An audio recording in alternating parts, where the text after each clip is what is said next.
राम कृष्ण हरी.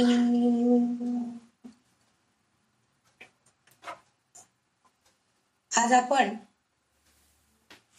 परमपूज्य भगवतपाद श्री आद्य शंकराचार्य यांनी रचलेलं पांडुरंग स्तोत्र, पांडुरंगाचं अष्टक, 8 श्लोकांमध्ये त्यांनी पांडुरंगाचं जे वर्णन केलंय ते बघणार आहोत. वारकरी संप्रदायाची भजनाची एक महान परंपरा आपल्या महाराष्ट्रामध्ये आहे आणि भजनाच्या पंचपदीची ओळ कानावर पडली नाही असा मनुष्य अगदी विरळाच, कारण पंचपदी गायली जाते आणि ती आपल्या लोकांच्या कानावर ते नक्कीच पडते. त्यापैकीच श्रीमद शंकराचार्यांनी रचलेलं अत्यंत भक्तिपूर्ण असं हे अष्टक आहे आणि याची रचना ही त्यांनी भुजंग प्रयात या वृत्तामध्ये गुंफलेली आहे. त्याच्यामध्ये त्यांनी ते रचलेलं आहे. अतिशय साधं, सोपं आणि म्हणण्यासही सोपं आहे, फक्त ते संस्कृत मध्ये आहे. सर्व सुखांचा तू प्रभुदाता, विद्येच्या देवा, जनजीवनिया तूच शुभ करा, शुभ दिन फुलवा. आता आजचा जो एकादशीचा दिन आहे हा आपल्या सगळ्यांचा चांगला व्हावा, आपल्याला त्याचं ध्यान, त्याचं रूप कसं आहे ते कळावं, अशासाठी विद्येचा प्रभुदाता जो आहे गणेश, त्याला प्रार्थना केली आहे की जनजीवनी या तूच शुभ करा. त्या शुभकरानं आपल्याला हे सगळ्या या शुभदिनी त्याचं ज्ञान करून देण्याचा प्रयत्न आज आपण करणार आहे. हजारो लाखो वारकरी दरवर्षी ऊन थंडी कशाचीही पर्वा न करता अगदी ओढीनं रोज 21 दिवस पंढरीची वारी करत असतात. आणि का जातात ते तिथं? पाहू द्या हो मज विठ्ठलाचे मुख, फक्त त्या विठ्ठलाचं मुख बघण्याची एवढीच त्यांची इच्छा असते. आंतरिक ओढीनं त्यांचे पाय आपोआप चालतात आणि भेट घ्यायला विठ्ठलाची अगदी आतुर असतात. जसं भक्तांची भेट घ्यायला तो विठ्ठलही आतुर असतो. सर्व सकल संतांनी आपली अभंग गाथा त्यांनी विठुरायाच्या चरणीच अर्पण करून टाकलेली आहे. निवृत्ती, ज्ञानदेव, सोपान, मुक्ताबाई, एकनाथ, नामदेव, सगळे संत, कितीतरी अशा अनेक संतांचे अभंग आहेत की जे आजही इतक्या अवीट गोडीनं जनमानस गायला जातात आणि त्यांच्या मनावर ही अभंग अखंडपणे राज्य करतायत. संत वाङ्मयामध्ये त्याला अतिशय अवीट गोडी आहे. त्याच पंढरीनाथाच्या रूपाचं वर्णन भक्तिप्रेमाने, भक्त प्रेमाचेही नाते आहे, भक्ताचं त्यांच्याशी प्रेमाचंही नातं कसं आहे असे अनेक अभंगही त्यामध्ये आहेत आणि अनेक स्तोत्रही त्यांची रचली गेलेली आहेत.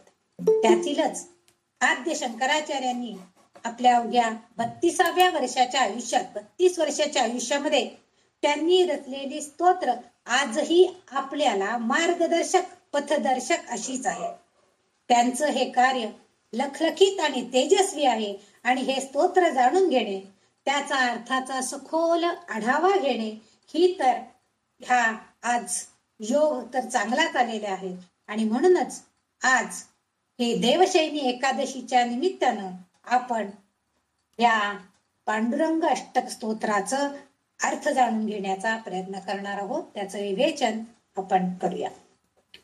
वक्रतुंड महाकाय सूर्यकोटी समप्रभ निर्विघ्नं कुरु मे देव सर्व कार्येषु सर्वदा. गणेश वंदना तर आवश्यकच आहे, त्यानंतर सद्गुरूंना वंदन करणे आवश्यक आहे.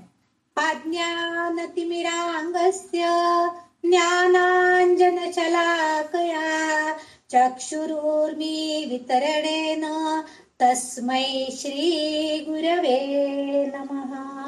तस्मै श्री गुरवे नमः. सखींनो, प्रत्येक महिन्यामध्ये 2 एकादशी येतात. त्यात आषाढी एकादशी आणि कार्तिकी एकादशी या एकादशींना मात्र जास्त महत्व प्राप्त झालेले आहे. कारण आषाढी एकादशी म्हणजे देवशयनी एकादशी आणि चातुर्मास संपताना जी शेवटची एकादशी येते त्याला प्रबोधिनी एकादशी म्हणतात. त्यालाच आपण कार्तिकी एकादशी असे म्हणतो. आणि ह्या 2 एकादशींच्या मधला जो कालावधी आहे त्याला आपण चातुर्मास म्हणतो. आणि या चातुर्मासामध्ये अनेक व्रत, वैकल्य, उपास, तापास हे सर्व केले जातात. देवशयनी म्हणजे देव झोपलेले असतात मंचकावरती, अशी एक कल्पना आहे. त्यामुळं देव झोपलेल्या अवस्थेत असताना या जगाचा जो कारभार आहे तो सगळा मायेकडे आवलेला असतो. मायेचं अधिराज्य असतं. आणि माया काय करते? आपल्या मनावरती अधिराज्य गाजवते आहे. आणि त्या मायेचं पटल जर आपल्या मनावरती किंवा आपल्या शरीरावरती असेल तर आपण सगळ्या ज्या विषय वासना आहेत त्यांच्याकडे जास्त ओढलं जातो. आणि म्हणून तसं होऊ नये, त्या मायेच्या पसारातून आपला बचाव व्हायला पाहिजे.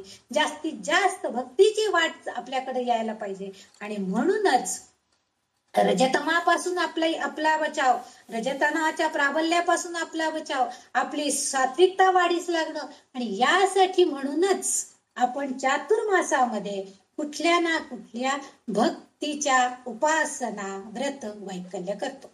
त्याच चातुर्मासामध्ये आपणही आता भगवद्गीतेची उपासना करायला सुरुवात केलेली आहे. एकादशी म्हटलं की विठ्ठल हेच आपल्याला माहिती आहे. त्या विठ्ठलाच्या मस्तकावरची शिवलिंग आहे असंही सांगतात. म्हणजे अर्थातच काय आहे? हरिहर भेट. म्हणजे विठ्ठल आणि हरी आणि हर हे दोनही एकत्रच आहे. म्हणून एकादशी फक्त विठ्ठलाची आहे म्हणतात.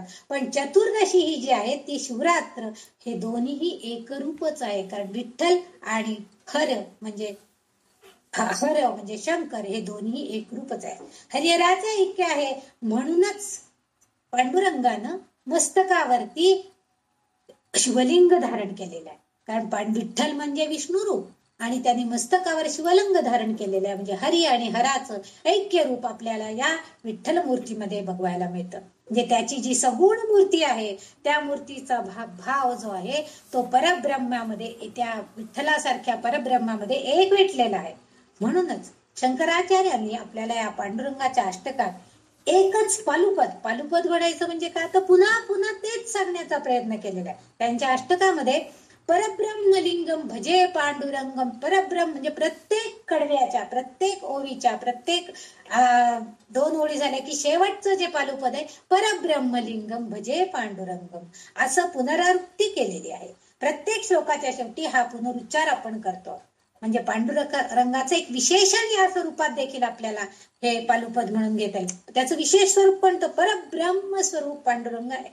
पांडुरंग कसा आहे?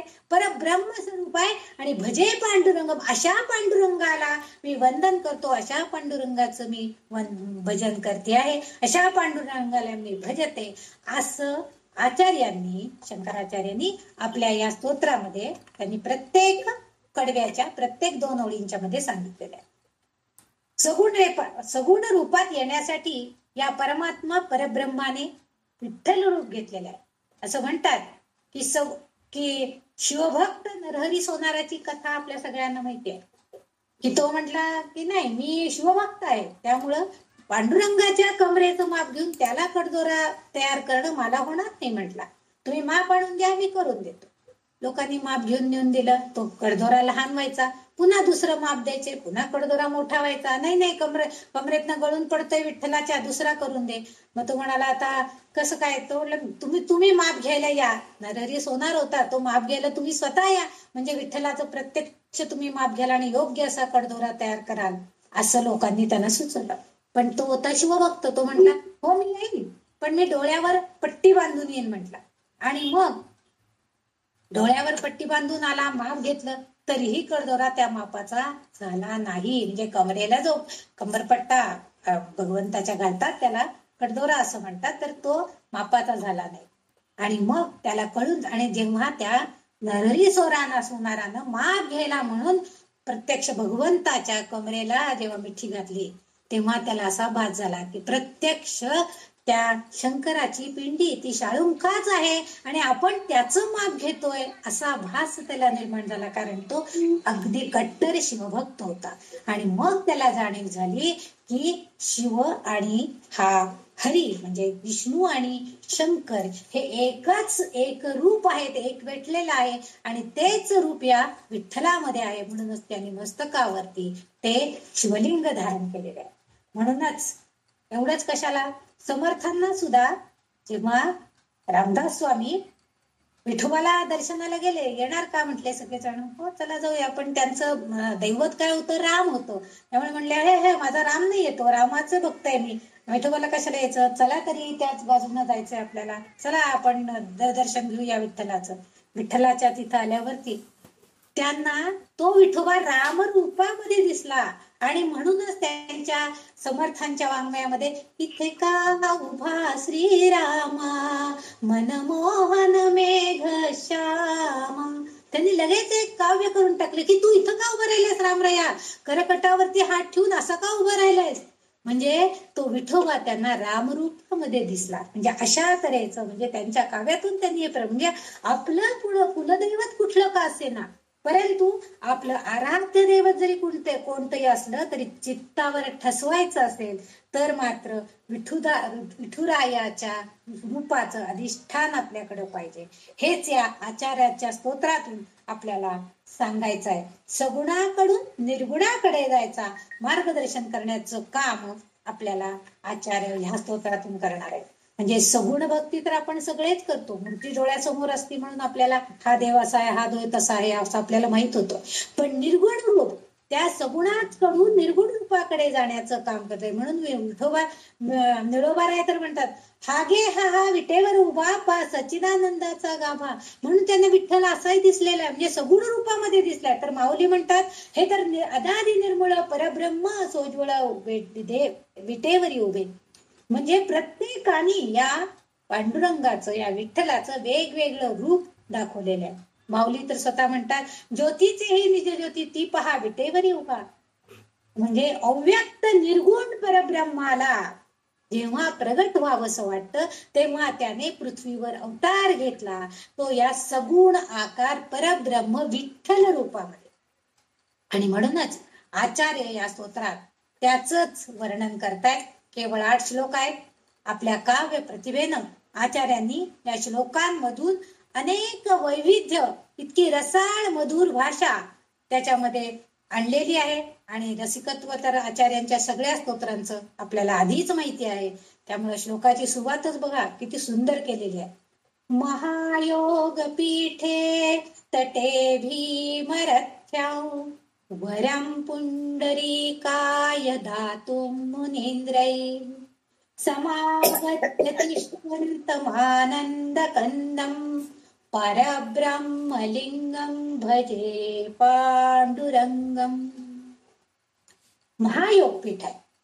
आता योग म्हणजे काय, जी गोष्ट आपल्याला प्राप्त होण्यासाठी जो महान योग येतो त्याला महायोग असं आपण म्हणतो. महायोग म्हणजे आपण म्हणतो ना चांगला योग आला. आता आषाढी एकादशीच्या निमित्ताने आपल्याला पांडुरंग अष्टकाचा अर्थ कळणार आहे किंवा विठ्ठलाच्या भक्तीचा मार्ग कळणार आहे. हा योग काय चांगला महायोगच म्हणायला पाहिजे की महायोग पीठ आहे. आता पीठ म्हणजे काय, तर तिथं त्या चंद्रभागा नदीच्या काठावरती, पीठ म्हणजे तीर्थक्षेत्र, ते ठिकाण स्थान, त्याला पीठ असं म्हटलेलं आहे. पुंडरीक तटे भीमरथ्या वरम पुंडरीकाय, पुंडरीक हा भक्त आहे. बरेच जण पुंडलीक म्हणतात, पण तो पुंडलीक नाहीये, पुंडरीक आहे. आणि पुंडरीक जो होता त्या पुंडरीकानी काय केलेलं होतं, तर पुंडलिक म्हणजे सर्वात श्रेष्ठ भक्त आहे असं प्रतीक म्हणून त्याला मानलं जातं. कारण त्यांनी तो पुंडलिकाला वर देण्यासाठी तो विटेवर उभा आहे, वाट पाहत उभा आहे. कसा, समागत्य आनंद तिष्ठत आनंद कंदम, समागत्य तिष्ठत म्हणजे थांबलेला आहे. तो त्याला वर देण्यासाठी तो तिथं थांबलेला आहे. कसा, आनंद कंदम म्हणजे आनंदानं तो तिथं थांबलेला आहे. आपल्या श्रेष्ठ भक्ताला वर देण्यासाठी तो तिथं थांबलेला आहे. पांडुरंग भक्ताला भेटायला आला होता आणि त्याच्याबरोबर तो एकटा आला नव्हता. त्याच्याबरोबर अनेक मुनी, श्रेष्ठ संत, सज्जन लोक त्या भगवंताबरोबर तिथं आलेले होते.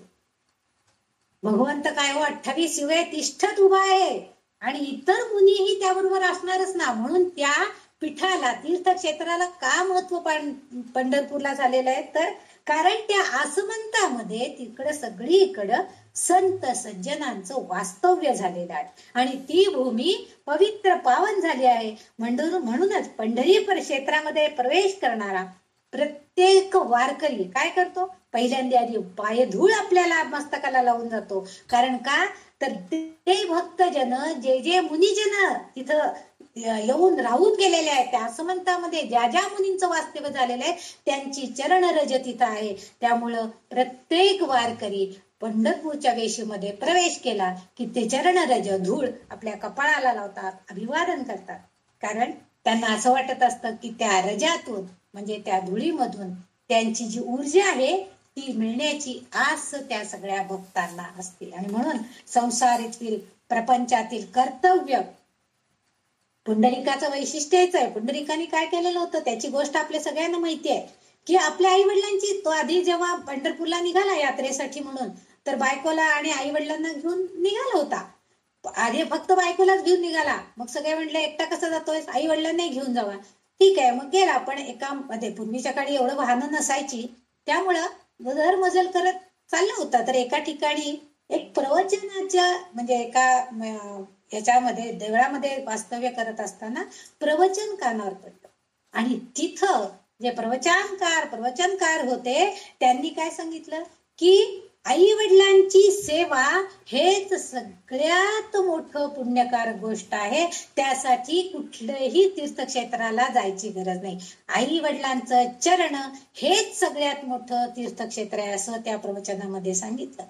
आणि तिथंच त्यांनी मनोमन समजलं आणि त्यांनी ठरवलं की नाही, आता आपण ही यात्रा वगैरे काही करायची नाही, फक्त आपल्या आई वडिलांची सेवा करायची. म्हणून तो परत घरी आला आणि आई वडिलांची सेवा, कारण ते खूप म्हातारे होते, थकलेले होते, आणि त्यांची सेवा करत असताना एकदा त्या भक्ताची परीक्षा घेण्याचे जेव्हा प्रत्यक्ष पांडुरंग भगवंत तिथे आलेले असताना त्यांनी काय केलं सांगितलं की प्रकाश खूप एकदम पडला आणि ते म्हणाला मी एक म्हणजे अतिथी म्हणून तुझ्याकडे आलेला आहे. तर त्यांनी सांगितलं ठीक आहे, तू अतिथी आहेस, अतिथी देवो भव, मला माहिती आहे, मी तुझी नक्कीच सेवा करीन.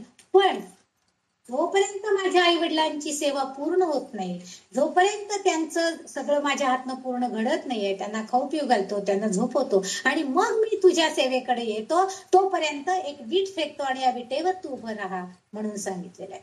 म्हणजे त्यांनी बघा परब्रह्म ते इतकं वैशिष्ट्य आहे, ती वीट जे आहे त्या विटेवरती तो पांडुरंग तिष्ठत उभा राहिलाय, समागत्य तिष्ठत, म्हणजे वाट बघत दोन्ही पाय. एक वीट म्हणजे केवढ्या आकाराची असते आपल्या सगळ्यांच्या डोळ्यासमोर असेल, त्या विटेवरती उभं राहून पांडुरंग वाट बघतोय की माझा भक्त आता माझी सेवा करण्यासाठी किंवा मला जे काय हवे ते देण्यासाठी केव्हा येतोय. आणि म्हणून त्यांनी थांबायला भाग पाडलं. पण भगवंत आनंदाने वाट बघत होता, कारण परब्रह्म स्वरूप पांडुरंग तिथं आपल्या भक्ताची परीक्षा घ्यायला आलेले होते. आणि इथं सत आणि म्हणून लिंग जी खूण आहे परमेश्वर म्हणजे त्या विठोबाच्या डोक्यावरती शिवलिंगाची जी खूण आहे ते चिन्ह जे आहे ते लक्षण आहे की विलक्षण स्वरूप असा हा आमचा पांडुरंग आहे. परब्रह्म सत्य म्हणजे कायम त्याचं अस्तित्व देणारं, त्याचं चैतन्य स्वरूप सांगणारं, असा आनंद देणारा, क्रियाशीलता असणारा, अशा गुणांनी युक्त असा हा परब्रह्म पांडुरंग येथे विराजमान आहे. आणि आचार्य त्याची उपासना भजन करू इच्छित आहेत, ते वंदन करतायत. आणि या श्लोकात ते म्हणूनच सांगतायत की परब्रह्मलिंगम भजे पांडुरंग. त्या पहिल्या श्लोकामध्ये त्यांनी आणि ह्याच परब्रह्मलिंग भजे पांडुरंगम हेच पालुपद, हेच चरण त्यांनी प्रत्येक श्लोकामध्ये शेवटी दिलेलं आहे. म्हणजे अशा तऱ्हेनं आचार्यांनी ते क्षेत्र कसं आहे, का पवित्र झालंय, तर एका भक्ताची इतकी भक्ती की पराकोटीची भक्ती भगवंताबद्दलची तिथं आपल्याला दिसते. आणि त्या भगवंताची सुद्धा भक्ताबद्दलची प्रिय भावना आपल्याला दिसते की छोट्याशा विटेवर उभं राहून तो वाट बघतोय. आणि त्यामुळे त्या क्षेत्राला अतिशय महत्व प्राप्त झालेलं आहे. त्यामुळे क्षेत्राची माहिती त्यांनी पहिल्या श्लोकामध्ये आपल्याला सांगण्याचा प्रयत्न केलेला आहे. यानंतर आपल्याला दुसऱ्या श्लोकाकडे जायचंय. दुसरा श्लोक असा आहे या स्तोत्रामधला, तडित्वाससं नीलमेघावभासं रमा मंदिरं सुंदरचित प्रकाशं वरं चिष्टिकार्यं समन्यस्तपादं परब्रह्मलिंगं भजे पांडुरंग. आता इथं दुसऱ्या श्लोकात तडित वाससं, तडित म्हणजे विजेसारखं, वासस म्हणजे आपले वस्त्र. म्हणजे आकाशामध्ये जेव्हा विद्युल्लता चमकते, म्हणजे वीज चमकते, एखादी विद्युल्लता जेव्हा ती अतिशय तेजपुंज अशी तेजस्वी असते, म्हणजे आकाशामध्ये ती जसं एकदम खूप प्रकाश देऊन जाते, तसं प्रकाशमान वस्त्र भगवंतांनी परिधान केलेलं आहे. म्हणजे त्यांनी परिधान केलेलं वस्त्र इतकं चमकणार आहे, इतकं प्रकाशमान आहे, इतकं दीप्तीचं आहे की ते आपोआप आपल्याला बघायला बरं वाटतं. म्हणजे आणि पुढं काय त्यांनी सांगितलंय, नीलमेघावभासं, नीलमेघ, नील म्हणजे निळावर्ण मेघाप्रमाणे त्याचं शरीराची कांती आहे. म्हणजे विठोबा गोरा नाहीये, विठोबा काळा असं आपण म्हणतो, पण इथं मात्र आचार्यांना तो नील मेघासारखा भासलेला आहे. ते म्हणतायत की इतका सुंदर म्हणजे असा भास त्यांना होतोय की निळ्या आकाशाची निळाई त्याच्या शरीराच्या कांतीमध्ये आलेली आहे. आणि आकाशामध्ये वीज चमकल्यावर जसं ती चमक एकदम प्रकाशमान करते सगळा असं म्हणतं, तसं विठ्ठलांनी परिधान केलेल्या वस्त्रांनी सगळा असमंत प्रकाशमान झालेला आहे असं आचार्यांना तिथे दिसलेलं आहे. त्याच्या पुढचं जे रमा म्हणजे विष्णूची पत्नी म्हणजे लक्ष्मीचं स्थान आहे रमा मंदिरम. सुंदरम चित्प्रकाश म्हणजे सौंदर्यामध्ये, म्हणजे समृद्ध, श्री म्हणजे सौंदर्य. आणि त्यांनी असं सांगितलंय की रमा मंदिर ते जे लक्ष्मीचं घर आहे, ते वसतिस्थान इतकं सुंदर आहे की संबंध चित्प्रकाश म्हणजे संपूर्ण प्रकाशमान झालेला आहे. विठ्ठलासारखं उभं राहणं सोपं नाहीये. छोट्याशा विटेवरती उभं राहायचं. आपण एखाद्या गेम मध्ये वगैरे सुद्धा असं वीट देतात आणि त्याच्यावर सांगतात की उभं राहा. फार वेळ माणूस उभं राहू शकत नाही. तो विठ्ठलच आहे, त्यालाच फक्त ते शक्य आहे. आणि त्यामुळे त्याचं वर्णन आपण राजस्थ सुकुमार मदनाचा पुतळा, इतका सुंदर तो दिसतोय की तो त्या विटेवरती स्थानापन्न झालेला आहे. वरम त्विष्टिका म्हणजे वीट, आणि त्या विटेवरती तो उभा आहे.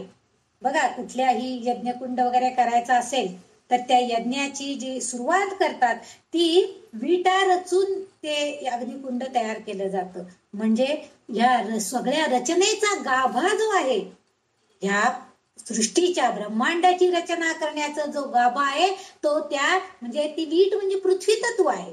आणि त्या पृथ्वी तत्वाचा तिथं उल्लेख करण्याचा प्रयत्न आचार्यांनी केलेला आहे की पृथ्वी तत्वापासून ही संपूर्ण सृष्टी, संपूर्ण ब्रह्मांड रचना झालेली आहे. आणि कसं उभे आहेत ते समन्यस्त पादम, म्हणजे समांतर रेषेमध्ये दोन्ही पाय समांतर ठेवून उभे आहेत. त्याच्यामध्ये कुठल्या 90 अंशाचा 180 अंशाचा वगैरे असे काही कोण नाहीयेत, तर समांतर रेषेमध्ये दोन्ही पाय म्हणजे म्हणून त्यांचं वर्णन आपण समचरण सरोजम सांद्र नीलांबुदाभूम असं वर्णन आपण का करतो, त्यांचं ध्यान असं का करतो, तर दोन्ही पाय समांतर रेषेमध्ये ठेवून ते उभे आहेत. कारण का तसं उभं राहिले, तर आपल्या भक्ताचा आदेश होता की माझ्या आई वडिलांची सेवा होईपर्यंत तू तिथं उभं राहा, मग मी तुझी अतिथी सेवा करेन. आणि त्याप्रमाणे तो विटेवर उभा आहे. म्हणजे श्रद्धा आणि भक्ती यांचा दोन्हींचा संयोग होऊन तो त्या विटेवरती उभा आहे. म्हणजे आपल्या भक्ताच्या मनामध्ये असलेली श्रद्धा, भक्ती हे सगळं त्या भगवंताला तिथं दिसलं आणि म्हणून तो तिथं उभा आहे. समन्वस्त पाय म्हणजे पाय जोडून उभं राहिलेला आहे समांतर रेषेमध्ये दोन्ही पाय. कृष्ण जर स्वरूप बघितलं आपण तर तो एकावर एक पाय आहे. नटराजाचं बघितलं तर वेगळाच आणखीन आहे.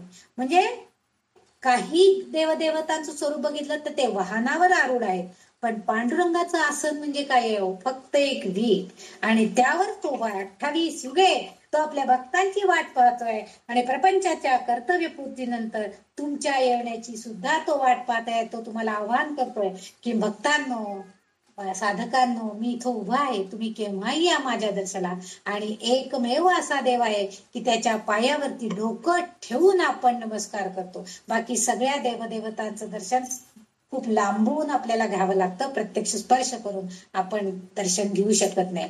आणि म्हणून आपण म्हणतो की विठ्ठलाचे पाय झिजले, डोकं ठेवून ठेवून, लोकांनी डोकं ठेवून ठेवून त्याचे पाय झिजलेत असं वर्णन करतात. खरोखर आहे ते, फक्त त्याच्याच पायावर आपण डोकं ठेवतो.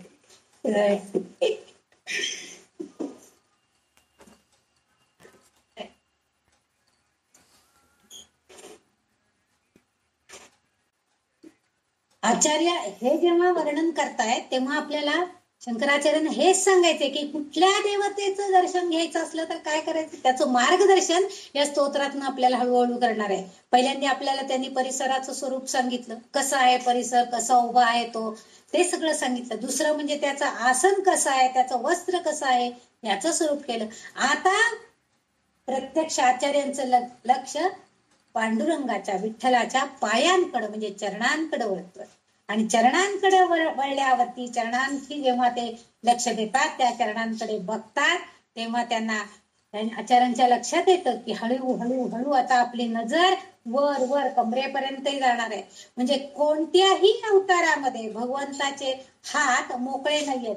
बाकीचे जे अवतार आहेत भगवंतांनी घेतलेले आयुध आहेत काही काही जणांच्या हातात, काही काही जणांनी फक्त आशीर्वाद देण्यासाठी हात रिकामे ठेवलेले, परंतु आमचा हात पांडुरंगाच्या हातामध्ये कोणतंही आयुध नाही, कोणतंही शस्त्रास्त्र नाही, तर फक्त हात कमरेवर ठेवून हा उभा आहे.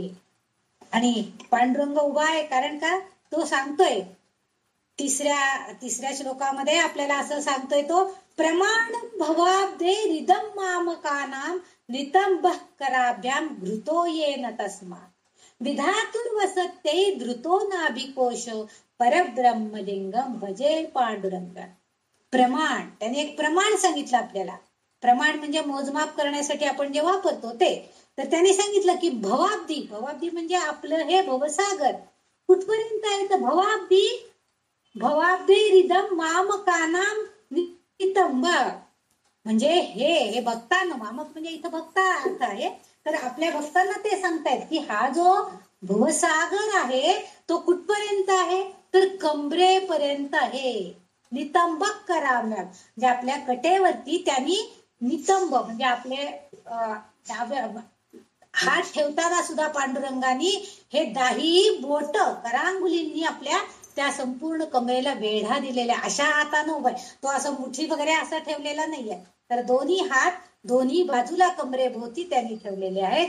आणि त्यांनी सांगितलंय की इथपर्यंत मध्यापर्यंतच फक्त हा भवसागर आहे आणि तेवढं फक्त तुम्ही पार करून वर यायचंय. म्हणजे पायापासून ते आलेले आहेत, त्या बिटेपासून आसन कसं आहे, आणि आता त्यांना कमरेपर्यंतचा भाग दिसला. मग आचार्य म्हणतात की तिथपर्यंत म्हणजे नाभीच्या खालील आपल्या शरीराचा जो भाग आहे हा संपूर्ण भवसागरात अडकलेला आहे. आणि ती रचना म्हणजे आपल्याला प्रपंचाकडे ओढ देणारी आहे. याच्यावरचा जो भाग आहे आपण जास्तीत जास्त आणखीन प्रपंचाकडे ओढले जात असतो आणि त्यातून सुटायचं आहे. म्हणून ते सांगतात की कमरेपर्यंतच हा भवसागर आहे आणि तुम्ही त्याच्यातनच बाहेर पडायचंय. नाभीच्या वरचा भाग जर मात्र ईश सत्तेकडे नेणार आहे. आता ईश सत्ता म्हणजे भगवंताची सत्ता. बघा, आपल्या पायांनी आपण काही फक्त चालत जाऊ शकतो, पण हातांनी आपण हात जोडू शकतो, हातांनी आपण फुलं अर्पण करू शकतो, हातांनी आपण देवपूजा करू शकतो. म्हणजे नाभीच्या वरती जे जे भाग आहेत, हृदयामध्ये आपण त्या परमेश्वराची मूर्ती साठवू शकतो, डोळ्यांनी आपण त्याला पाहू शकतो. म्हणजे नाभीच्या वरचा जो म्हणजे आपल्या नाभीच्या ह्याच्यापासून त्याच्यापासून वरचा जो भाग आहे तो सगळा जो भाग आहे आपण आपलं नतमस्तक होतो, त्या लीन होतो त्या परमेश्वराच्या पायांवरती. हे सगळं आपण कुठपर्यंत करतो, तर आपल्या ह्या वरचा भाग जास्त करतो, खालील भागामध्ये नाही आहे. म्हणून ते सांगतात खालचा भाग इतकाच भवसागर आहे हो, फार थोडा आहे. तुम्ही खरं म्हणजे वरच्या भागाकडे जास्त लक्ष देऊन त्याच्यातनं बाहेर पडायचा प्रयत्न करायचा आहे. भगवत कृपेनं आपण भवसागर पोहून नाभीच्या वर आलात. आता पोहणे म्हणजे काय, तर आपण ज्या हातपायांच्या हालचाली करतो बघा, चांगल्यासाठी हातपायांच्या हालचाली करायची म्हणजे काय करायचे, चांगल्यासाठी देवाकडे हात जोडायचे, देवाला पत्रपुष्प फलं व्हायचं, देवाची काही स्तुती स्तुमनं गायची, किंवा आता कोणाला तालवाद्य येत असतील तर ती वाजवून देवाचं भजन पूजन करायचं. हे सगळं आपण म्हणजे त्या हातांच्या हालचाली करायच्या आपल्याला. आणि मग त्याचबरोबर सगळ्यात महत्वाचं म्हणजे आपली जी इंद्रिय आहे त्या इंद्रियांवर देखील आपल्याला ताबा मिळवायचा आहे. आणि ही इंद्रिय सगळी वर आहेत बघा, कान, नाक, डोळे, घसा, त्वचा हे सगळं आपल्याला वरती आहेत. मग या इंद्रियांवरती आपल्याला म्हणजे मनावर संयम आपल्याला मिळवायचा आहे, मनोजय मिळवायचा आहे. म्हणजेच पाय मारायचेत आपल्याला, म्हणजे आपण त्याच्यातनं बाहेर पडू आणि सर्व भूतमात्रांवर आपल्याला दयाभाव दाखवता येईल, करुणा भाव दाखवता येईल असं अपेक्षित आहे आचार्यांना. ते म्हणतायत की भक्त उपासनेने, भक्तांनी जर उपासना केली त्या आपल्या देवतेची, तर आपोआपच हा भवसागर पार करून नाभीच्या वर जर तो आला तर त्याला सत्यलोक मिळणार आहे. पण कसं मिळणार आहे? कारण सत्यलोक किती लांब आहे? फक्त दशांगुले, कारण त्यांनी 10 बोटं आपल्या कमळेवर ठेवलेली आहेत. दशांगुळ म्हटलेलं आहे त्याला. फक्त 10च बोटे फार दूर आहे तुमच्यापासनं. सत्यलोक फार लांब नाहीये. त्याच्यावर आलात की 10 बोटच, कारण विधात्याचे सत्यलोक जे आहे विधातुर वसत्य असं त्याच्यामध्ये म्हटलेलं. विधातुर वसत्य धृतो नाभिकोश. ह्या विधात्याचा जो सत्यलोक आहे तो फक्त 10 अंगुळे 10 बोटच उरलेले आहे. आपण म्हणतो ना कानात आणि डोळ्यात 4 बोटाचं तर अंतर आहे. म्हणजे कानाने ऐकलेलं सगळंच खरं असतं असं नाही, आणि डोळ्यांनी पाहिलेलं मात्र सत्य मानतो. कारण म्हणतो आपण प्रत्यक्ष डोळ्यांनी नाही बघितलं, नुसतं कानांनी ऐकलंय. म्हणून आपण म्हणतो की नुसता कानांवर विश्वास ठेवायचा नाही, कुणी काही सांगितलेलं असते. हे जसं 4 बोटाचं अंतर आपण सांगतो तसं या कमरेवरती 10 बोट ठेवून तो भगवान विठ्ठल सांगतोय आपल्याला की तुम्ही भवसागर पार करून आलात तर तुम्हाला सत्यलोक नक्कीच मिळणार आहे. आणि म्हणून भवसागर पार करणे तसं तर फार सोपं आहे. आणि म्हणून भगवंत सांगतायत, ते आपल्याला आश्वासन देत आहेत की फक्त 10 बोट लांब आहे, तुम्ही फक्त त्याच्यातनं बाहेर पडा. जनीनं जसं आर्ततेनं साथ घातली होती भगवंताला, धाव पाव सावळे विठाई का मनी धरली अडी. तुम्ही आर्ततेनं धाव पाव सावळे विठाई का मनी धरली अडी. अनाथ मी अपराधी देवा उतरा पैलथडी. जनीनं आर्ततेनं त्याला साथ घातलेली होती की मला काय तुम्ही मनामध्ये अड झालात, मला मी अपराधी आहे याची मला जाणीव आहे, फक्त मला आता पैलथडीला म्हणजे मला हा भवसागर पार करून पलीकडे जायचंय. आणि केवळ जनाबाईच नाही तर विठ्ठलोबा यासारखे ज्ञानी संत जे आहेत तर तुमच्या आमच्यासारखे सुद्धा, फक्त संत लोकच हे करू शकतात असं नाही.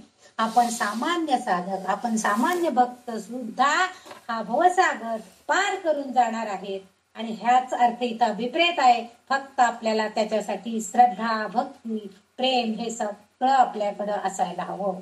आणि इथं आणखीन एक गोष्ट अभिप्रेत असलेली दिसते की नाभिकोश, विष्णूच्या नाभिकोशातून ब्रह्मदेवाची निर्मिती झाली होती असं आपल्याला माहिती आहे. म्हणजे इथं सस्तन प्राण्याची निर्मिती आहे. नाभिकोश म्हणजे विष्णूच्या नाभीमधून एक कमळाचं फूल आलं आणि त्या कमळामध्ये ब्रह्मदेव निर्माण झालेले चित्र वगैरे तुम्ही बऱ्याच वेळा बघितले असाल. म्हणजे नाभिकोशातून ब्रह्म्याची निर्मिती झालेली आहे की ज्याला ब्रह्मांड उत्पन्न करण्याची आज्ञा विष्णूने दिलेली होती. तसंच प्रत्येक मातेच्या उदरातून बाहेर येताना त्या बाळाची नाळ त्या मातेशी जोडलेली असते. म्हणजे तो नाभिकोश, जो नाभी आहे ती त्या आईशी जोडलेली असते. म्हणजे सस्तन प्राण्यांचं एक सिंबॉलिक रूप म्हणजे नाभिकोश इथं आपल्याला दिसतंय. आणि त्यातून कमळ म्हणजे सगळी ब्रह्मांडची निर्मिती करते. आपल्या भारतीय सनातन वैदिक धर्मामध्ये पूर्णपणे सगळं वैज्ञानिक आधारावर आहे. आणि त्यामुळंच कमळ आणि मळ, कमळ म्हणजे कहामळ, काहीच नाही, कुठं तिथं मळच नाही, मलविरहित असा आहे तोच म्हणजे कमळ आहे. आणि अशा कमळामध्ये त्या ब्रह्मदेवाची निर्मिती झालेली होती. म्हणून बघा, आईच्या गर्भाशयातनं जेव्हा ते बालक जन्माला येतं तेव्हा ते बाहेर आले की का करून रडायला लागतं, मी कुठे असं त्याला वाटत असतं. पण एकदा आईच्या उदरातून बाहेर पडला की ते आपोआप तो सस्तन प्राणी म्हणजे ते जीव बालक ते एकदम स्वच्छ केलं जातं, त्याचा मळ सगळा निघून गेलेला असतो. आणि म्हणून जसं चिखलात फुललेलं ते फुल कमळ जसं शुद्ध अतिशय सुंदर दिसतं तसंच ते बालक म्हणजे आतापर्यंत नाभीपर्यंत आतापर्यंत आचार्यांनी वर्णन करत आलेलं आहे. लीला पांडुरंगाचं वर्णन त्यांनी आता नाभीपर्यंत केलेलं आहे. कसा आहे याचा नाभिकोश ते सगळं सांगितलंय.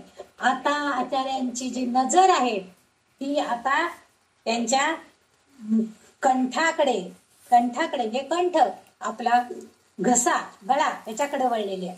म्हणून ते आता पुढे काय म्हणतात बघा, स्फुरत् कौस्तुभालंकृतं कंठदेशे श्रियाजुष्टके यूरकं श्रीनिवास शिवं शांत्यमीड्यं वरं लोकपाल परब्रह्मलिंगम भजे पांडुरंगम. आता त्यांनी त्यांच्या कंठाकडे निर्देश केलेला आहे. म्हणजे आचार्य हळू आता वरती आलेले. कंठ कसा आहे? वरच्या बाजूला नजर वळवली तर कौस्तुभ मण्यावर त्यांची नजर स्थिर झालेली आहे. कौस्तुभ मणी जो पंढरीनाथानं त्या विठ्ठलानं गळ्यामध्ये धारण केले, अतिशय दैदिप्यमान, अतिशय प्रकाशमान असा जो तो मणी, कौस्तुभ मणी, तो त्यांनी गळ्यामध्ये धारण केलेला आहे. आपण सुद्धा बघा, आपण कुठल्याही माणसाला म्हणजे स्त्री पुरुष ओळखण्यासाठी सुद्धा आपण कंठाकडे बघतो आधी, मग आपल्याला ओळखता येतं की ही स्त्री आहे का पुरुष आहे. म्हणजे स्त्री पुरुष भेद सुद्धा आपल्याला या कंठाकडं वर्ण लक्ष केल्यावरती कळतं. म्हणजे स्त्री पुरुष ओळख सुद्धा त्यामधून होते. तसंच आता स्त्री असेल तर ती विवाहित आहे का अविवाहित, आपण गळ्याकडे बघतो, तिने मंगळसूत्र परिधान केले म्हणजे ती विवाहित आहे, अन्यथा नाही. म्हणजे ठळकपणे ह्या गोष्टी आपल्या दृष्टिक्षेपात येतात. पण इथं त्या आचार्यांना हेच आपल्याला सांगायचं आहे की तुळशीमाळा घालणारा वारकरी, गळ्यामध्ये तो तुळशीमाळा घालणारा वारकरी असेल तर सुवर्णमाला परिधान करणारा कोण असेल? कामकरी असणार आहे, जो पुष्कळ पैसा धन मिळवलेला आहे आणि त्या कामातून त्यांनी मिळवलेल्या पैशातून सुवर्णमाला गळ्यात घातलेला आहे.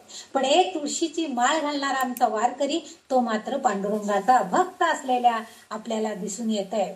येथे आता आचार्य पांडुरंगाच्या कंठाकडे बघताना म्हणतायत की या मौलिक अशा रत्नानी याचा कंठ, याचा गळा हा अतिशय प्रकाशमान करून कौस्तुभ अलंकृत करून टाकलेला आहे. श्रिया जुष्टके यूरकम श्रीनिवास.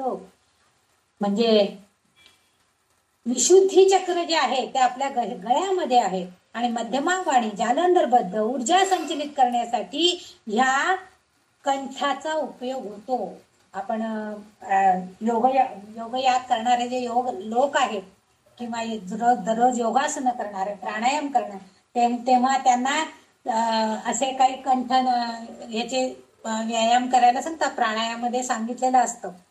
तसं कंठाचा उपयोग, त्याची अनुभूती आपल्याला येते की आपल्या वाणीतून कोणती तरी एक ऊर्जा संचलित होती आहे आणि योग समाधी, कुंडलिनी जागृती ह्यासाठी ऊर्जा प्रवाह कंट्रोल करण्यासाठी, म्हणजे त्याच्यावर संयम राखण्यासाठी, तो सुरळीतपणे होण्यासाठी या कंठाला अतिशय महत्व प्राप्त झालेलं आहे. जर आपण चांगलं बोलूच शकलो नाही, काही जणांना उच्चारण करताना अवघडल्यासारखं होतं, काही जण उच्चारण नीट करू शकत नाही, म्हणजे त्यांच्या या नाभी या कंठ प्रदेशावरती काहीतरी तिथं परिणाम झालेला असतो. पण सुरळीत जर होत असेल तर आपल्याला आपोआपच छान बोलायला येतं, छान आपण त्याचं स्तुती वगैरे करू शकतो. इथं स्त्रिया जुष्टके यूरकम श्रीनिवास. आता त्यांचं कंठ झाला, आता भाऊभुजांकडे त्यांचं लक्ष गेलेलं आहे. ते काय म्हणतात की भुजांवर लक्ष गेल्यावरती आपले आचार्य त्याचं वर्णन करतात. युरेक म्हणजे बाजूबंद, त्यांनी बाजू आपल्या केयूरमध्ये म्हणजे आपल्या भुजांमध्ये बाजूबंद घातलेले आहेत. म्हणजे त्या ह्याच्यामध्ये दंडामध्ये अतिशय सुंदर दंडाची शोभा वाढवण्यासाठी, ताकद किती आहे ते दाखवण्यासाठी बाजूबंद दंडावर बांधन केलेलं असतं. येथे रमानाथ झाला, आता श्रीनिवास असा त्याचा पहिल्यांदा त्यांनी रमानाथ म्हणून त्याचं रमा मंदिरम म्हटले, जे रमेचा नाथ असणारा विठ्ठल झाला. आता इथं श्रीनिवास असा त्याचा उल्लेख ह्या 4थ्या चरणामध्ये केलेला आहे, 4थ्या श्लोकामध्ये केलेला आहे. आता श्रीनिवास आहे. श्री म्हणजे काय तर सगळं काय चांगलं असेल, वैभव सगळ्या गुणांनी युक्त असा निवास जिथं आहे, म्हणजे निवास म्हणजे राहणे अर्थात. अशा सगळे चांगले गुणयुक्त जिथं तो राहतोय तिथं श्री आहे, सौंदर्य आहे, समृद्धी आहे, वैभव आहे असा उल्लेख इथं केलेला आहे. म्हणजे इथं त्याचा उल्लेख भगवंताचा, विठ्ठलाचा श्रीनिवास या नावानं केलेला आहे. आता इथं आणखीन पुढच्या चरणामध्ये ते सांगतायत शिवम शांत मीड्यम वरम लोकपाल. शिव म्हणजे अर्थातच आपल्या शिवशंकर, कल्याण करणारा आहे सगळा. शांत म्हणजे शांत. मीड्य, आता इथं मीड्य म्हणजे स्तुती करणे, म्हणजे तो कसा आहे, तो कसा श्रेष्ठ आहे तो किती शांत आहे, तो लोकांचं कल्याण कसं करतो ह्याची स्तुती करण्यासाठी वरम लोकपाल. का आणखीन काय आहे तर लोकपाल आहे तो. लोक म्हणजे ह्या जगाचं मायेच्या बंधनातून विश्वाचं कल्याण करण्यासाठी, रक्षण करण्यासाठी तो लोकपाल म्हणून सुद्धा काम करतोय. तुम्ही बघा कुठल्याही दुसऱ्या म्हणजे कार्यासाठी इतके आता आज वारीला जे लोक जात आहेत, लाखोनी लोक, कुठलीही यंत्रणा किंवा कुठेही त्याची नोंद नसती, कुठेही यंत्रणा नसती, पण सगळेजण भक्तीनं श्रद्धेनं प्रेरित होऊन तिथं एके ठिकाणी आलेले असतात आणि त्या सगळ्यांचं कल्याण कर. वाडीमध्ये चेंगराचेंगरी मध्ये कधी काय हे झाले, बंदोबस्त फार कडक नव्हता म्हणून हे असं झाले वगैरे आपण फार कमी ऐकतो. आता हे आपणच लोक असे भ्रष्ट झालेले असतो, ते असे काही घडवून आणतात मुद्दाम, परंतु प्रत्यक्ष वारकरी जे आहेत ते कधीही असं करत नाही, कारण त्यांना माहिती आहे की माझा विठ्ठल तिथं माझी वाट बघत उभा आहे आणि मला तो दर्शन देणार याची त्यांना खात्री असते. कारण तो विश्वाचा कल्याण करणारा आहे, लोकांचं पालन करणारा आहे, रक्षण करणारा आहे, म्हणून वरम असणारा, श्रेष्ठ असणारा, असा हा स्तुतीसाठी योग्य असणारा शिवम शांत मेड्यम म्हटलेलं आहे. जगाचं पालन करता आहे अशा या परब्रह्मलिंग पांडुरंगाचं मी भजन करतो, मी त्याला वंदन करतो, असं ह्या आचार्यांनी आपल्या या 4थ्या श्लोकामध्ये आपल्याला सांगितलेलं आहे. पुढचा जो 5वा श्लोक आहे, 5व्या श्लोकाकडं बघताना आता ते त्याच्या मुखाकडं बघतायत, पांडुरंगाचं मुख बघतायत पायाकडून. तुम्ही जर पांडुरंगाची म्हणजे कृष्णाची आरती जर बघितली असाल तर कृष्णाच्या आरतीमध्ये सुद्धा त्यांनी पायाकडून वरती टोपापर्यंत, मुकुटापर्यंत असं वर्णन करत आरती लिहिलेली आहे. तसं इथं सुद्धा वर्णन आचार्यांनी केलंय, ते मुखचंद्राचं आता वर्णन करतात. त्या विठ्ठलाचं मुख कसं आहे त्याचं अवलोकन करतायत, त्याच्याकडे बघतायत आणि म्हणतायत आनंद म्हणजे मुख. आता इथं जो आपल्याला श्लोक आहे, शरश्चंद्र बिंबाननम चारुहासम लसत कुंडला क्रांत गंडस्थलांगम जपाराग बिंबाधरम कंजनेत्रम परब्रह्मलिंगम भजे पांडुरंग. शरश्चंद्र म्हणजे शरद ऋतूतल्या कोजागिरीचं पूर्ण चंद्रबिंब जे आहे, तर आनंद म्हणजे तोंड, बिंबाननम आनंद म्हणजे तोंड, त्याचं जे मुख आहे ते कसं आहे, शरश्चंद्र म्हणजे कोजागिरी पौर्णिमेला जो चंद्रबिंब जे पूर्ण बिंब असतं, त्याचा जो प्रकाश असतो ते जसं प्रफुल्लित तेजस्वी दिसतं, तसं या पांडुरंगाचं मुख आहे, तेजपुंज आहे. आणि शिवाय कसं शरदचंद्र म्हणजे शरद ऋतूतील पौर्णिमा आहे. कोजागिरी ही थोडीशी थंडीची दिवस असतात, म्हणजे तशीच शीतलता सुद्धा त्याच्या चंद्रप्रकाशामध्ये आहे आणि आपोआपच चेहऱ्यावर सुद्धा शांत भाव आलेला आहे. आता शांत भाव कशामुळे आलेला, लसत कुंडला क्रांत गंडस्थलांगम, त्याच्या चेहऱ्या गंडस्थलांग म्हणजे इथं गाल, त्याच्या गालावरती त्यांनी कानामध्ये असे डोलणारे लटकणारी जी दिव्य आभूषणं घातलेली आहेत, कुंडलं घातलेली आहेत आणि त्यांची प्रभा म्हणजे त्यांचं जे प्रकाश आहे तो प्रकाश त्या विठोबाच्या चेहऱ्यावरती गालांवरती पडलेला आहे आणि त्यामुळे त्याचं मुख कसं दिसतंय, अतिशय चारू हसम. चारू म्हणजे सुंदर आणि हसत मुख असं चंद्राची आपल्या विठोबाची मूर्ती आपल्याला बघायला मिळते. स्मितहास्य त्याच्या चेहऱ्यावरती सुंदर दिसतोय तो, कारण त्या कुंडलांची प्रभा त्याच्या गालावरती पसरलेली आहे आणि असा स्मितमुखी असा विठोबा आपल्याला बघायला मिळतो. शरदबिंबासारखं, शरदचंद्रबिंबासारखी शीतलता, शांत भाव त्याच्या चेहऱ्यावर आहे. पुढच्या ओळीला ते सांगतायत, जपाराग बिंबाधरम कंजनेत्र.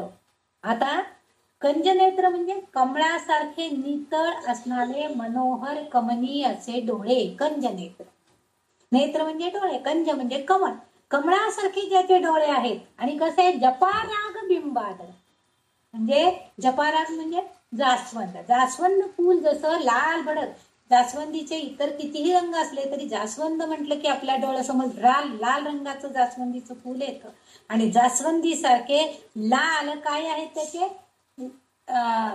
अधरम बिंब अधरम, अधर म्हणजे ओठ आणि बिंब म्हणजे खरं तर पिकलेलं तोंडलं असा अर्थ आहे.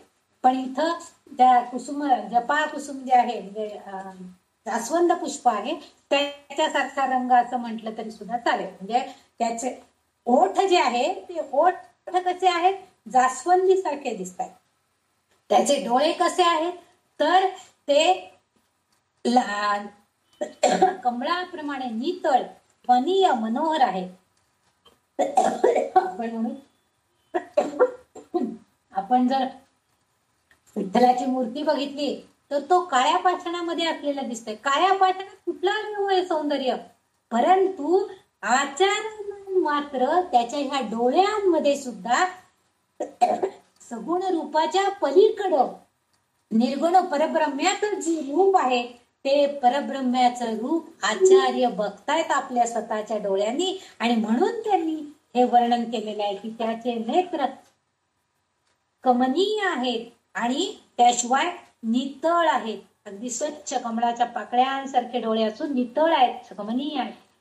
हे सगुण रूपापासून निर्गुण परब्रह्म्यापर्यंत आचार्याने आपल्यालाही नेण्याचा प्रयत्न केलेला आहे. ज्यांची श्रद्धा नाही त्यांना हे वर्णन कळणारही नाही कदाचित, पण आचार्यांना मात्र सगुण मूर्तीकडे पलीकडे असणारा हा भगवंत त्यांना दिसतो आणि ते त्याचं वर्णन करतात. कारण शरद ऋतू म्हणजे आल्हाददायक वातावरण असतं आणि सृष्टी वर्षा ऋतूमध्ये स्नात झालेली असते. वर्षा म्हणजे पाऊस, पावसामध्ये सगळी सृष्टी स्वच्छ धुवून निघालेली असते, कुठेही धूळदाण नसते, धूळ बसलेली नसती, सगळी पानं फुलं हिरवीगार आपल्याकडे दिसत असतात. म्हणूनच हा विठ्ठल आचार्यांना शरश्चंद्र बिंबासारखा शांत नितळ निर्मळ दिसतोय आणि त्याचा चेहरा हा सुखाच्या आल्हादाचा आभास आहे असं त्यांना तिथं वाटतंय. म्हणून ते म्हणतात की माझं जे परब्रह्मलिंगम भजे पांडुरंग, अशा परब्रह्म असणाऱ्या परब्रह्म स्वरूप असणाऱ्या पांडुरंगाचं मी भजन करतोय की ज्याचं मुख कमल कसं आहे तर आल्हाददायक आहे. आपल्या भक्तांवरती सुद्धा तो तितक्याच मायेन भक्तांकडं मायेनं बघतोय, त्यांच्याकडं त्यांच्यावर मायेची पाखर घालतोय, अशी कल्पना आचार्यांनी आपल्या या 5व्या श्लोकामध्ये गेलेली आहे. आता त्याच्या पुढे गेलं की कपाळ मुख सगळं झालं. आता वरती गेला म्हणजे मुकुट म्हणे परिधान केलेला आहे, मुकुट परिधान केलेला आहे ह्या भगवंतानी. आणि त्यातील त्यांनी बघा तो किरीटोज्वलत सर्वाधिक प्रांत भागम सुरेरर्चितम दिव्य रत्नै नघैहि त्रिभंगाकृती बर्ह्यमालावतम सम परब्रह्मलिंगम भजे पांडुरंग. फार सुंदर वर्णन या श्लोकामध्ये त्याच्यामध्ये श्लोकामध्ये आचार्यांनी केलेलं आहे. ते म्हणतात की किरीट कुंडल त्यांनी परिधान केलेले, किरीट मुकुट कसं आहे, त्या मुकुटामध्ये अनेक तेजस्वी रत्न हिरो माणक सगळी बसवलेली आहेत आणि त्यामुळं खूप प्रकाशमान तो झालेला आहे आणि तेजस्वी झाला आहे. त्याची प्रभा सगळीकडं किरीटोज्वलत सर्वाधिक प्रांत भागम, आजूबाजूचा जो सगळा प्रांत भाग प्रदेश आहे तो सगळा कसा झाला किरीटोज्वलत, त्या किरीटाच्या प्रकाशामुळं सगळीकडे उजळून निघालाय, प्रकाशमान झालेला, सगळीकडे त्या दश दिशांमध्ये त्याची आभा पसरली आहे, इतकं प्रकाशमान त्याचा किरीट आहे. त्याच्या पुढे म्हणतायत सुरैरचितम दिव्य रत्नै नघैहि, म्हणजे सुरांनी असुर म्हणजे देव आणि असुर या सगळ्यांनी या भगवंताचं अर्चन पूजन सुद्धा केलेलं आहे. अनर्घ्य म्हणजे जी रत्न आपण कधी बघितलेली सुद्धा नाहीत अशा रत्नांनी त्याला अभूषित केलेलं आहे, त्याला अर्पण केलेलं आहे, त्याचं पूजन अर्चन यांनी केलेलं आहे. सुरांनी देवांनी सगळ्यांनी केलेलं आहे असं वर्णन हे आचार्य इथं करतायत. पुढे ते सांगतायत त्रिभंगाकृती बर्ह्यमाला वतंसम. वतंसम म्हणजे मुकुट आणि बर्ह म्हणजे मोरपीस असा अर्थ इथं घेतलेला आहे. त्रिभंगाकृती, त्रिभंगाकृती म्हणजे 3 ठिकाणी वाकलेला. म्हणजे आपण जर श्रीकृष्णाचं बारश्री मुरलीधर रूप जर आपण डोळ्यासमोर आणलं तर त्याची मान वाकडी असते, कमरेमध्ये तो वाकडा असतो आणि शिवाय एक पाय दुसऱ्या पायावर ठेवून तो पाय पण त्यांनी वाकडा केलेला असतो. असं ते श्रीकृष्णाचं रूप आपल्याला बघायला मिळतं. तो श्रीकृष्णासारखा मुरलीधर श्रीकृष्ण जो आहे त्याच्यासारखा त्रिभंगाकृती 3 ठिकाणी वाकलेला आपल्याला दिसतोय. तो बर्ह्यमाला म्हणजे त्यांनी मुकुटामध्ये मोरपीस धारण केलेला आहे. आपण बघा श्रीकृष्ण म्हटला की त्याच्या मुकुटामध्ये मोरपीस हवेत किंवा मोरपीस आणि श्रीकृष्ण यांचं फार जवळचं नातं असलेलं आपल्याला बघायला मिळतं. म्हणजे असं मोरपीस त्यांनी आपल्या मुकुटामध्ये धारण केलेलं आहे. आणि बासरीवाला मुरलीधर जो आहे तो असा व्रजवासी श्रीकृष्णाचं दर्शन या विठ्ठलामध्ये त्यांना बघायला मिळतं. म्हणजे बघा, प्रत्यक्ष विठ्ठलाची मूर्ती बघत असताना जेव्हा मुखकमल बघतायत तेव्हा त्याची लटकणाऱ्या कुंडलांची प्रभा गालावर पडलेली आहे, तो सुंदर दिसतोय. आता मुकुटाकडे बघितल्यावर मात्र त्यांना असं वाटतं की नाही, तो कसा आहे, श्रीकृष्णासारखा आहे. मुकुट म्हणजे आपल्या मुकुटामध्ये मोरपीस धारण केलेला आहे. अनेक प्रकारची रत्न त्यांनी मुकुटामध्ये बसवलेले आहेत. त्याचा प्रकाश सगळीकडे पसरलेला आहे. म्हणजे आचार्य याच्या पलीकडे जाऊन विठ्ठलामध्ये श्रीकृष्ण रूप बघायचं, दर्शन घेण्याचा प्रयत्न करतायत. आणि असं ते वर्णन त्यांनी ह्या श्लोकामध्ये आपल्याला केलेलं आहे. त्रिभंगाकृती बरिहमाला वतंस परब्रह्मलिंगम भजे पांडुरंग. असा श्रीकृष्णच मला या पांडुरंगामध्ये दिसतोय आणि अशा त्या पांडुरंगाचं भजन, अर्चन, पूजन, त्याला वंदन मी करतोय असं आचार्य आपल्याला सांगताय. त्याच्या पुढचा जो श्लोक आहे 7वा, बाळकृष्णाचं म्हणजे जसं मुरलीधर जो आपल्याला 3 ठिकाणी वाकडा दिसतो, तसं बाळकृष्ण, लंगडा गोपाळकृष्ण आपण जे म्हणतो, गोपाळकृष्ण रांगणारा असतो, तो सुद्धा 3 ठिकाणी वाकलेला दिसतो. बघा, मान अशी वर केलेली असते, हात वाकलेले असतात आणि पाय एक दुमडलेला असतो. म्हणजे तो गोपाळकृष्ण सुद्धा छोटा लंगडा बाळकृष्ण म्हणतो आपण त्याला, लग्नामध्ये वगैरे देतात बघा, तर तो सुद्धा 3 ठिकाणी वाकलेला. म्हणजे इतकी लहान गोंडस अशा श्रीकृष्णाचं रूप सुद्धा आचार्यांना याच्यामध्ये दिसलं असेल, कदाचित मुरलीधर दिसला असेल. म्हणजे अशा तऱ्हेचं रूप आचार्य त्या विठोबामध्ये बघतायत. पुढचा जो श्लोक आहे 7वा श्लोक आपण बघतोय आता. विभूम वेणुनादम चरंतय दुरंतय स्वयं लीलया गोपवेशम दधानम गवामृंदका नंदनम चारुहासम परब्रह्मलिंगम भजे पांडुरंगम. बघा, विभूम म्हणजे सर्व विश्वाला वापणारा श्रेष्ठ असा विभूम आहे तो. म्हणजे विठ्ठल कसा आहे, सगळं परब्रह्म सगळीकडे व्यापून उरलेला आहे, चराचराला व्यापून उरलेला असा हा विभूम आहे. नंतर वेणुनादम, वेणूचा नाद, बासरीचा नाद करतोय तो, बासरी वाजवतोय. आणि काय करतोय त्याच्या पुढे, चरंतम दुरंतम, सतत चालतोय म्हणजे काय करतोय, तर प्रत्येकाच्या हृदयस्थ असणारा परमात्मा जो आहे, आपण जसं इकडं तिकडं जात असतो तसं तो आपल्या बरोबर सुद्धा चालत असतो, कारण तो अंतरात्म्यामध्ये आहे प्रत्येकाच्या. आणि त्यामुळं हा गोपिकांमध्ये रमणारा हा जो परब्रह्म आहे, त्यांनी असं पुढे वर्णन म्हटलेलं आहे. स्वयं लीलया गोपवेश दधानम, आणि सहजतेनं स्वतः, म्हणजे त्याचा अंत आपल्याला जाऊ शकत नाही, स्वतः लीलया सहजतेनं तो काय करतो, गोपवेश म्हणजे गोपाचा वेश. म्हणजे तो आपण जे म्हणतो की तो सवंगड्यांबरोबर त्या ब्रजवासी होता आणि त्यावेळेस तो त्या गोपगड्यांसह त्या मथुरेमध्ये वगैरे त्यांनी जे काय क्रिया म्हणजे खेळ खेळलेले आहेत, ते सगळं ब्रजवासी रूप जे आहे गोपाळकृष्णाचं, ते सगळं त्यांना या परब्रह्मलिंग पांडुरंगामध्ये दिसतंय. आणि म्हणून ते म्हणतात की स्वयं लीलया गोपवेशम दधानम, स्वतः ते म्हणतात की गोपवेश धारण त्यांनी केलेलं आहे आणि चराला व्यापून उरलेलं आहे. आणि कसा, चरंतम दुरंतम, नुसतं व्यापून उरलेला आहे, सतत तो चालतोय, आपल्या हृदयामध्ये आहे म्हणून. तसा दुरंतम, त्याला जाणणं सुद्धा कठीण आहे, पण तो व्यापलेला आहे सगळीकडे. कसा, तर त्याच्या वेणुनादानं, म्हणजे त्यांनी जे बासरीचे मधुर स्वर सगळीकडे आहेत पसरलेले, असा हा माझा विठू सगळीकडे व्यापून उरलेला आहे. विठू माझा लेकुरवाळा, अशा स्वरूपामध्ये सुद्धा आपण त्याला सहज बघतोय सगळीकडं. म्हणजे सगळ्यांमध्ये रममाणा होणारा. कारण म्हणूनच बघा, या पांडुरंगाची वारी करणारे उच्च शिक्षित जितके असतात तसेच अशिक्षित अडाणी लोक असतात. काही समजून उमजून वारी करतात, काही श्रद्धेनं, फक्त अडाणी असतात पण श्रद्धेनं वारी करतात. पण अशा सगळ्यांचा तो लाडका परब्रह्म सावळा असा तो विठ्ठल तिथं आहे. आणि त्यामुळं आचार्य जेव्हा पंढरीला गेलेले असतात तेव्हा त्यांनी हे वर्णन केलेलं आहे. नामदेव म्हणताय, जेव्हा नव्हते चराचर तेव्हा होते पंढरपूर.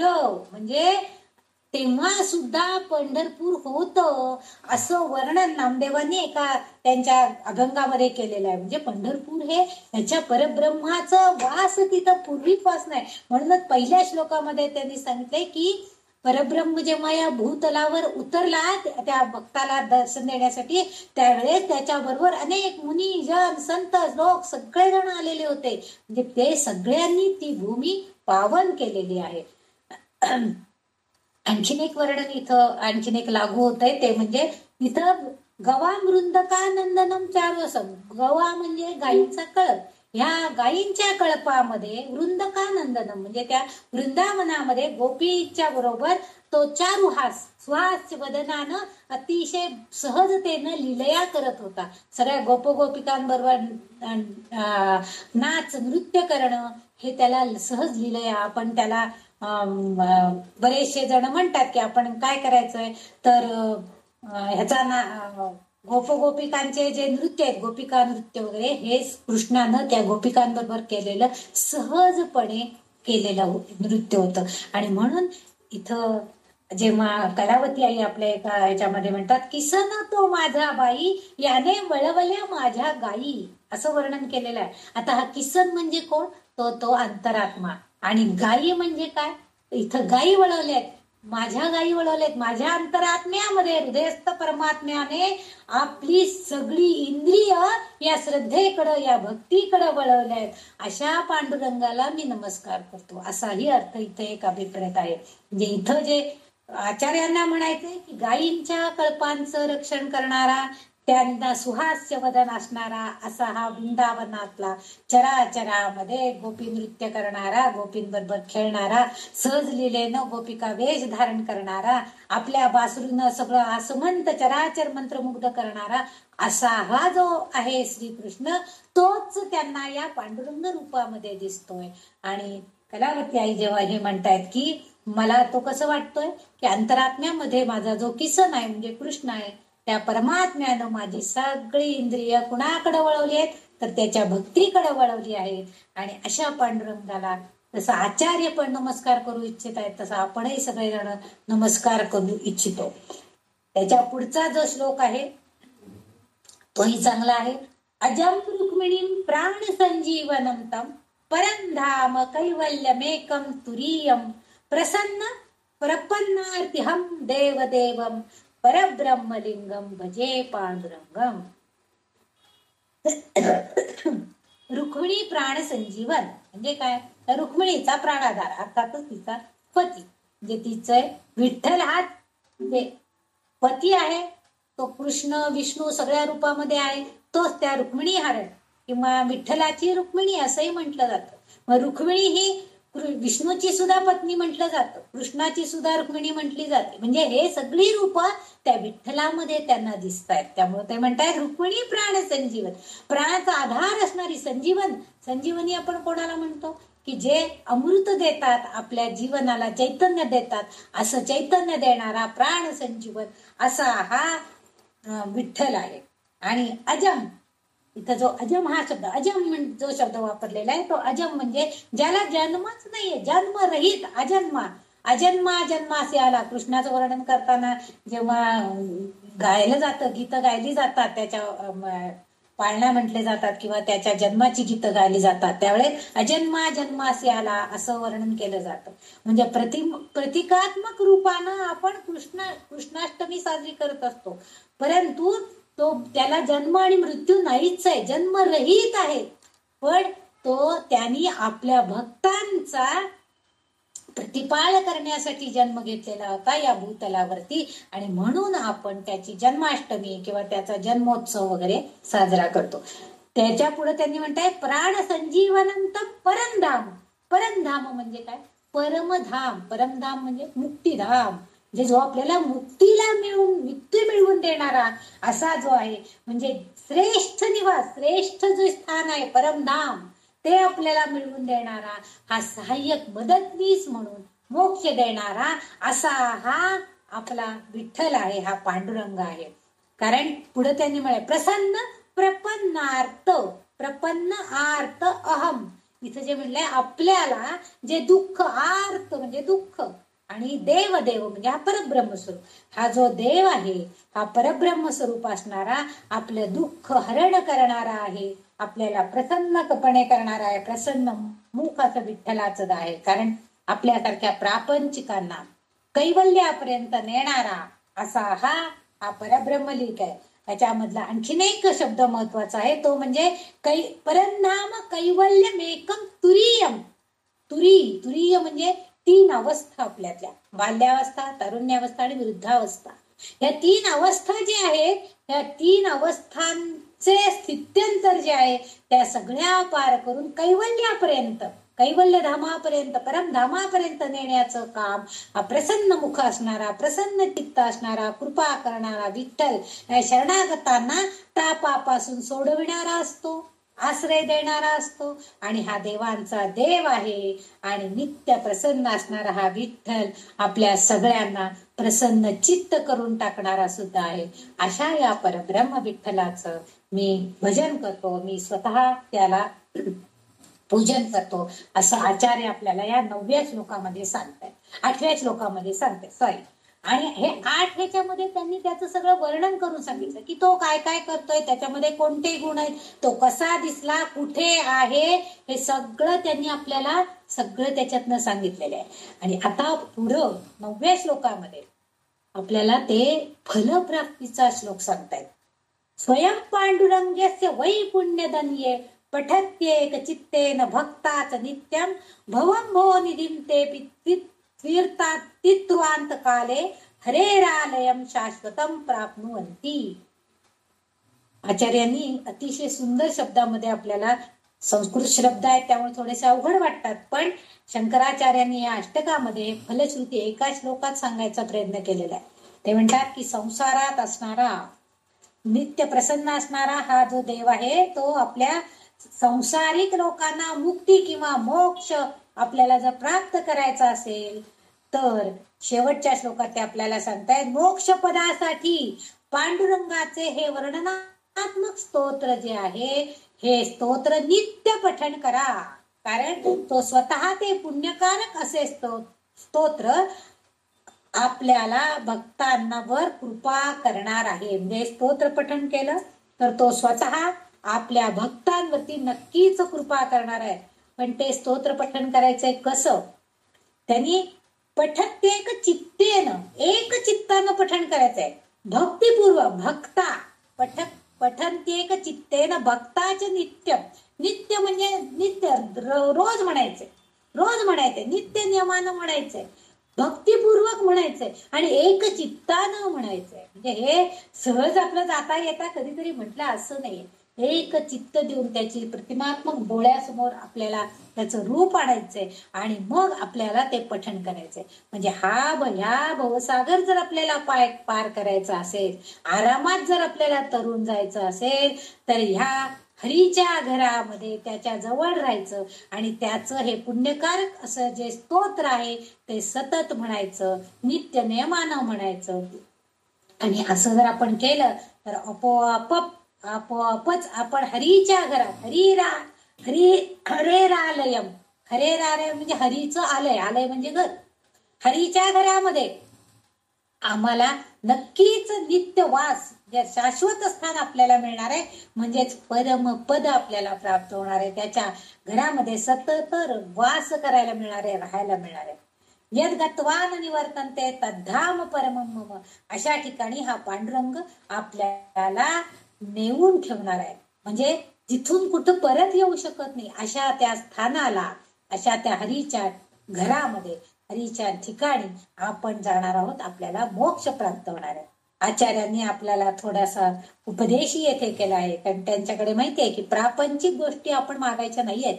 त्यांनी आपल्याला उपदेश असा केलाय की तुम्ही त्या पांडुरंगाला, बाबा आम्हाला चांगली मुलं दे, चांगली संपत्ती दे, धनदान दे, माझं 2 घर दे, 4 घर, अशा काही गोष्टी मागू नका. ते आपल्याला सुंदर उपदेश करू इच्छित आहेत की शाश्वत पदाची, हरेरालय म्हणजे शाश्वत पदाची आपल्याला प्राप्ती करून घ्यायची आहे, असं ते उपदेश. विश्रांती स्थान हरीच्या घराची तुम्ही मागणी करा. म्हणूनच पांडुरंग अष्टकाचा लाभ त्याच्या नित्य पठणाने होणारच आहे. क्षणोक्षणी त्याचे स्मरण करायचे, म्हणजे आपण त्याच्याशी तादात्म्य पावायचे. डोळ्यासमोर सतत विठ्ठल रूप साठवून ठेवायचे. त्याला आळवून हे अष्टक म्हणून हळूच मुक्तीच्या दारातून त्या हरीच्या घरामध्ये प्रवेश करायचा प्रयत्न करायचे. पांडुरंग पांडुरंग असं म्हणायचंय. का तर आपोआप काय होतंय, डोळे मिटले जातात, वाणी मूक होते, शब्द अपुरे पडतात आणि स्वरूपाची प्राप्ती होती आणि काही उरत नाही. त्यावेळेस उरते ती फक्त शांती आणि आपोआप मुखातून असे शब्द बाहेर पडतात. पांडुरंग पांडुरंग पांडुरंग पांडुरंग म्हणा आता का विलंब. पांडुरंग पांडुरंग पांडुरंग पांडुरंग सर्व विद्या सर्व कला पूर्ण आत्मसात केल्या. सर्व विद्या सर्व कला पूर्ण आत्मसात केल्या. परी नाही ओळखीला परी नाही ओळखीला परी नाही ओळखीला.